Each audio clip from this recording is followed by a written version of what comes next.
play of the New York Knicks.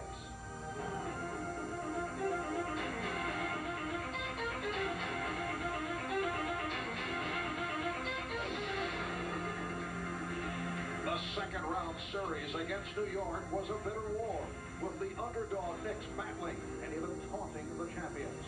It went on for 7 grueling games, with the physical intensity of each encounter taking its toll.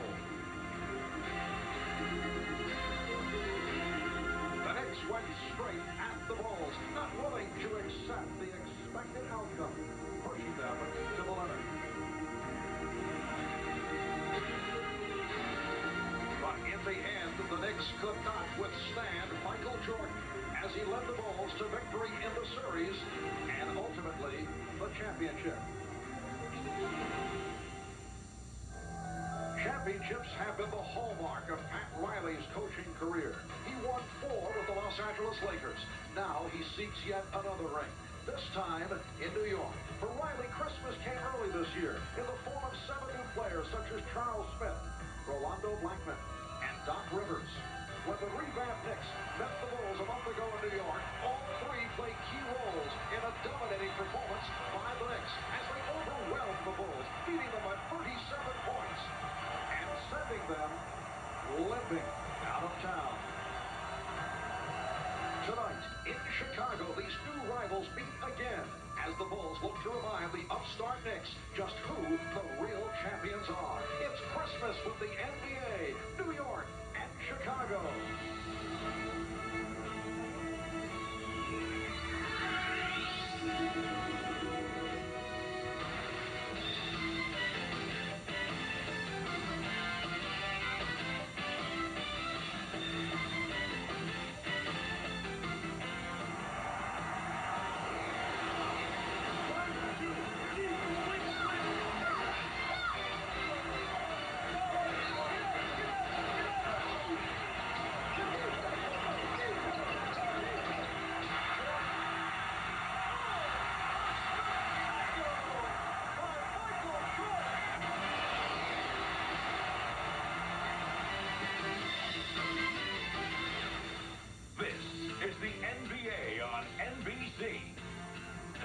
A special Christmas edition.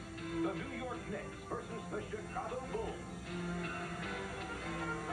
Certainly a festive atmosphere in Chicago on Christmas night. It is a bitter cold 20-degree day in the Windy City. Indoors, inside Chicago Stadium, it is heating up. The usual capacity crowd, better than 17,000 turning out as we get set for the New York Knicks and the Chicago Bulls. The Bulls, despite their inconsistent play, are at 17-7. That's the best record in the Eastern Conference, followed by the Knicks at 16 up and 7 down.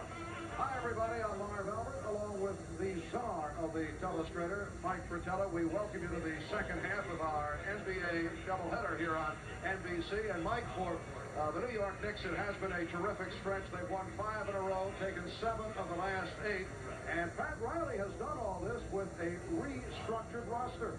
Mark, normally when things are going well, you don't want to make too many big changes, but not Pat Riley and the New York Knicks. After winning 51 games a year ago, he came into training camp with 7 new faces on the roster. And this is a Pat Riley-type team, one that prides itself in conditioning and defense. They're number 1 in the league in fewest points allowed and number 1 in defensive field goal percentage. Now, at the same time, bringing these new guys, and they thought they'd be pretty good offensively. Not the case. They've struggled. Next to last in scoring. One guy who's been very consistent, though, Patrick Ewing, their mainstay in the middle, recently named NBA Player of the Week, averaging over 22 points per game, over 12 rebounds. Meanwhile, the Chicago Bulls are gunning for a three-peat. It has not been easy over the first 24 games. Even Michael Jordan has had his share of problems fighting through a 3-game shooting slump, but he did break out this past Wednesday night against the Bullets with that 57-point explosion. Obviously, winning 3 in a row is not supposed to be easy. In fact, only one other NBA franchise has accomplished that, the Boston Celtics. Now, some of the problems that Chicago faces in trying to win their 3rd one go back to 3 very long seasons in a row because of their success. Jordan and Pippen go off and play in the Olympics this summer, making it even longer. Come back to training camp, and Jordan and Pippen miss early practices because of some time off. Injuries to Paxson and Cartwright. This is an aging Chicago team, and then because of roster moves, it's not as deep as past teams. Now, this evening, the two guys that are supposed to carry Chicago are Michael Jordan and Scottie Pippen. But if you go back to last year, you notice that against the rest of the NBA, outstanding season. Against New York, not quite the same numbers. And the Bulls are hoping to avenge that 37-point defeat to the Knicks in New York back in mid-November, so the holiday spirit may not exactly be sky high, but before the ball is tossed up for the opening tip, Michael Jordan does have some good cheer that he'd like to share.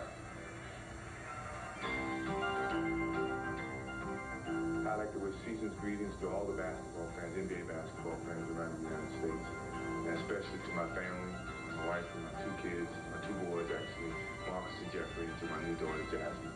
Happy holidays.